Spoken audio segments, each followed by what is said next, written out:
ये है मुद्दा और इस पर आज हम बनाएंगे मुद्दा। कौन होगा इस बार जयपुर का सांसद और कौन होगा देश का प्रधानमंत्री? क्या लग रहा है आपको, कौन बनने वाला है जयपुर का सांसद? केजरीवाल जी को अभी गिरफ्तार कर लिया तो लोगों में एक कहीं ना कहीं असंतोष पैदा हो रहा है। लोग कह रहे हैं, कहीं बात है जो विपक्ष है वो कह रहा है कि भाई जो ना इन्होंने, जो कि इनको डर लग रहा था मोदी जी को, इसलिए उन्होंने केजरीवाल जी को गिरफ्तार कर लिया। क्या कहेंगे? केजरीवाल जैसे आदमी को राजनीति में होना ही नहीं चाहिए। जो मोदी जी ने नारा दिया है अब की बार 400 के पार, बिल्कुल वही होने वाला है। पूरी तरह से बीजेपी के पक्ष में लहर चल रही है और चले भी क्यों ना, चलने इसलिए चाहिए कि उन्होंने वो कर दिखाया जो उन्होंने कहा। ऐसा बेरोजगारी कहाँ है ये बताओ। मनमोहन सिंह जी की सरकार को कितने नंबर देंगे 10 में से, और मोदी जी की सरकार को? मोदी जैसा प्रधानमंत्री उसके ऊपर एक भी किसी चीज का कोई भी किसी तरह का एक भी लांछन नहीं है किसी भी तरह का, उसने करके दिखाया है।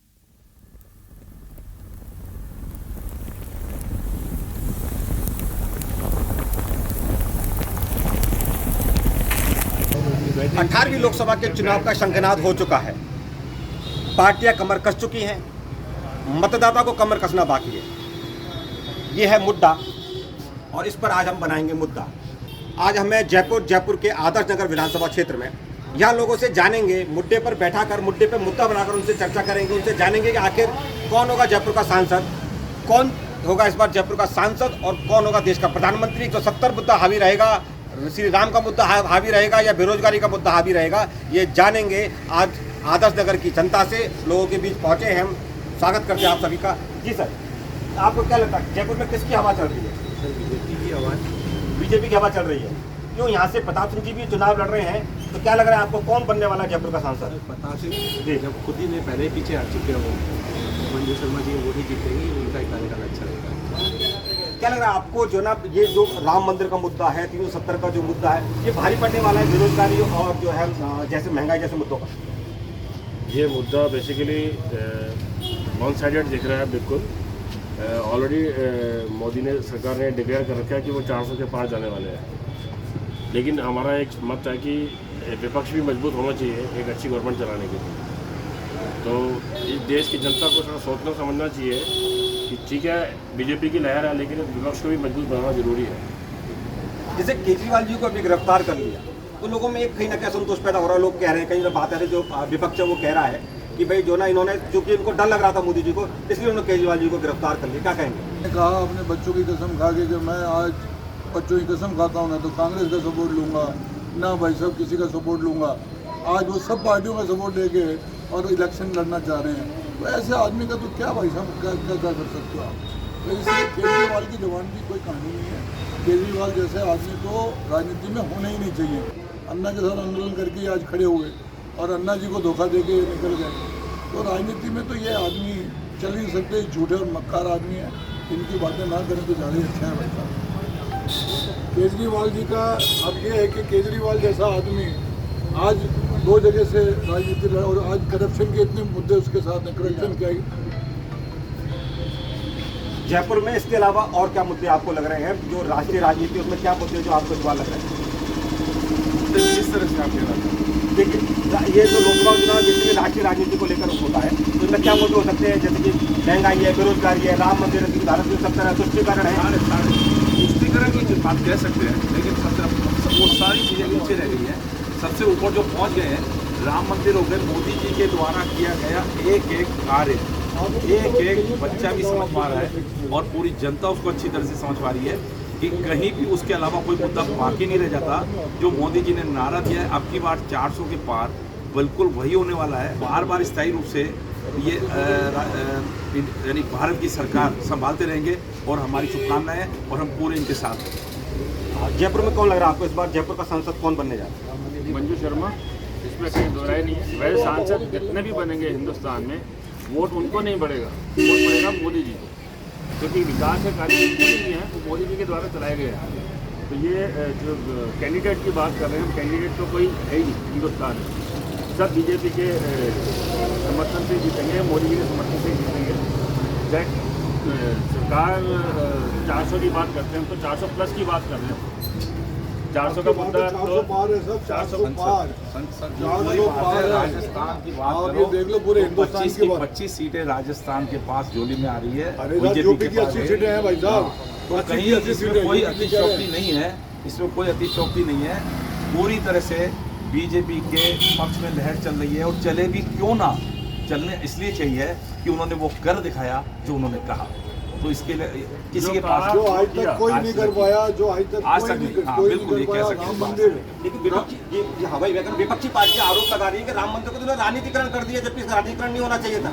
राजनीतिकरण कैसे हो? किस तरह से? कोई आज राजनीति हिंदुओं की आस्था थी राम मंदिर के बदले। हिंदुस्तान के अंदर अगर हिंदुओं की आस्था का ख्याल नहीं रखेगा कोई, तो कैसे चल पाएगा हिंदुस्तान?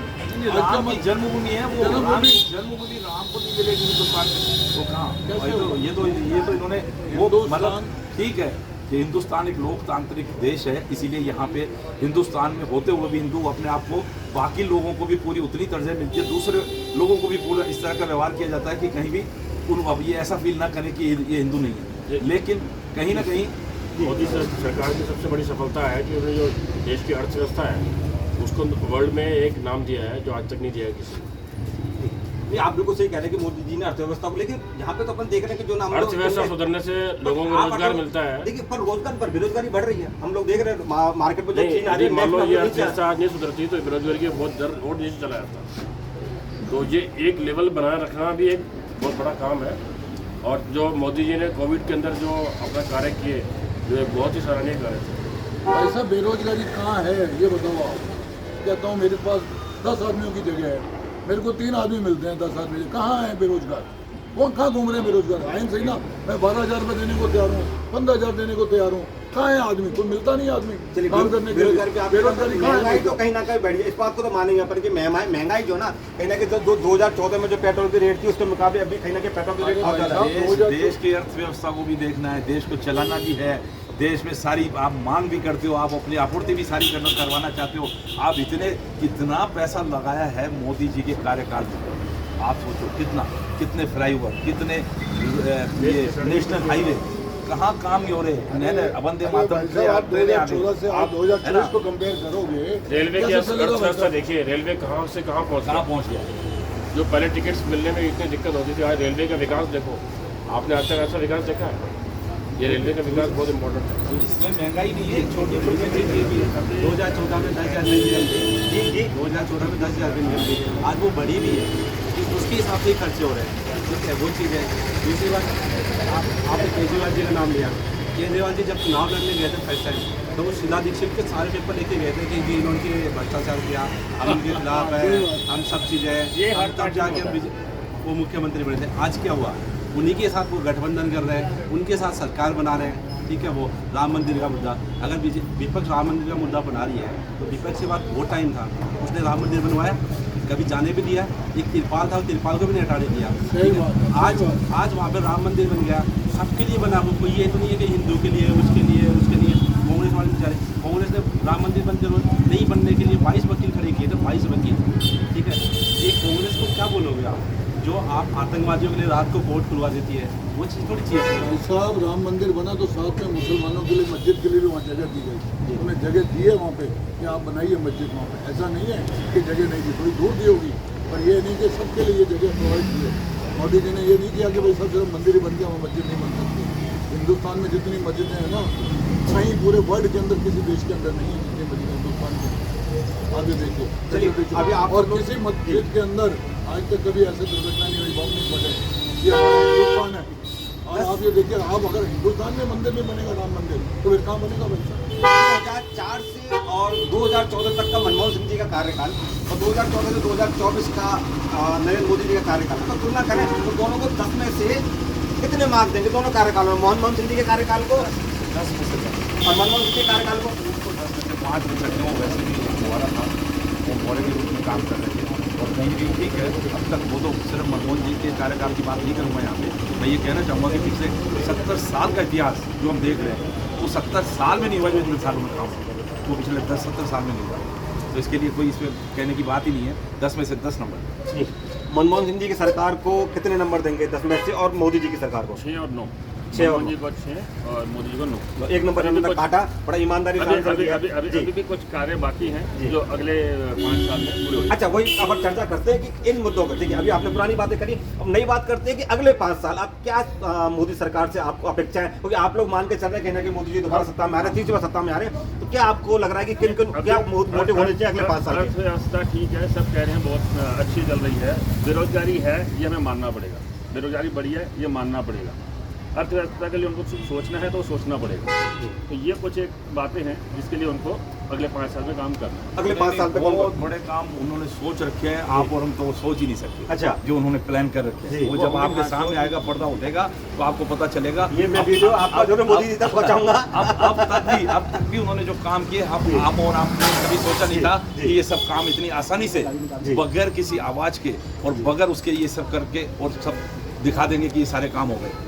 बहुत सारे काम है, जनसंख्या कानून जो बनना है वो सबसे बड़ा है मिडिल ना, वो बनना है। जो बिजनेसमैन है वो सबसे ज़्यादा त्रस्त है फिलहाल। काफ़ी चीज़ें जो पिछले 10 साल में नोटबंदी हुई या वो हुई, उससे उसको संभलने में समय लग जाता है। इसके लिए सबसे बड़ा जो 5 साल में काम करने वाला मुद्दा है, हिंदू राष्ट्र बनना चाहिए, हिंदुस्तान को। विकसित राष्ट्र बनना चाहिए, हिंदू राष्ट्र हिंदू राष्ट्र, विकसित राष्ट्र और हिंदू राष्ट्र बनने के साथ और वो बनाने के लिए जनसंख्या जैसे भाई साहब उन्होंने संकल्प ले रखा है। हाँ, नहीं, हिंदू राष्ट्र बनेगा तो फिर मुसलमानों को होगा, 35 करोड़ मुसलमान आप उनको हिंदुस्तान से बाहर भेज देंगे। हम सब कह रहे हैं तो आज भी जाते हैं आज करने, तो हिंदू मुसलमान नहीं, हिंदू राष्ट्र बनेगा तो उसके हिंदू बाद राष्ट्र का क्या? क्या मतलब होता है? हिंदू राष्ट्र में मुसलमानों को वही क्या? ना पूछे, हिंदू राष्ट्र की क्या आज परवाह होगी? भाई आप ये मेरी बात सुनो, जितने भी मुस्लिम कंट्रीज हैं उसमें हिंदू लोग नहीं रहते क्या? रहते हैं ना, उसके अंदर सही ढंग से रहते हैं, क्या दिक्कत है? तो हिंदुस्तान के अंदर हिंदू राष्ट्र बनता तो मुसलमान भी सही ढंग से रहेंगे, क्या दिक्कत है उसके अंदर? हिंदू भाई राष्ट्र इनको की मानने कोई जगह परिभाषा अगर बात करते हैं तो हिंदू राष्ट्र की परिभाषा यही है, जो कल्चर हिंदुओं का है वही सब, उस पे सबको चलना है।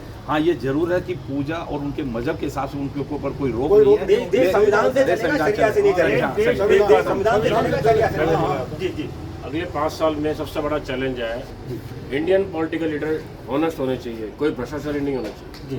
ये बहुत बड़ा मुद्दा है, भले बीजेपी हो भले कांग्रेस हो, नहीं कर दिया जितने भी राजनीतिक पार्टी वाले लीडर हैं उन्होंने कर दिया। ये ईमानदार नहीं ये है। जो ऑनलाइन इनको ईमानदार बनना पड़ेगा। आज मोदी जी देश को विकसित करना है तो पॉलिटिकल लीडर को ईमानदार बनना पड़ेगा। मोदी जी ने आज ये जो करके देश की दिखाया जनता है। के लिए रिक्वायरमेंट। मोदी जैसा प्रधानमंत्री, उसके ऊपर एक भी किसी चीज का, कोई भी किसी तरह का एक भी लांछन नहीं है कि किसी भी तरह का।